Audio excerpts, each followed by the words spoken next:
தேன் கொடு, தித்திக்கும் வார்த்தை. காட்டி கொடுத்தேன், காட்டி கொடுத்தவன் கதறுகிறான்.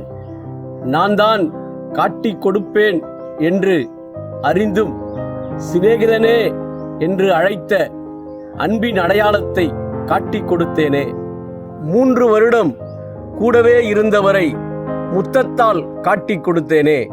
கள்ளன் என தெரிந்தும் கணக்கு பார்க்க வைத்த கருணையை காட்டி கொடுத்தேனே. துரோகி என தெரிந்தும் எனக்காய் சிலுவை தூக்கிய தூயனை காட்டி கொடுத்தேனே. என கண்ணீர் வடித்தான், கதறி துடித்தான், தன் வாழ்வையே முடித்தான் யூதாஸ். தோற்றத்தை பார்ப்பவரல்ல இயேசு, நம் மனமாற்றத்தையே விரும்புகிறார் இயேசு. நாம் ஜனங்களுக்கு காட்ட வேண்டும் இயேசு நமக்குள் வாழ்கிறார் என்று. God bless you.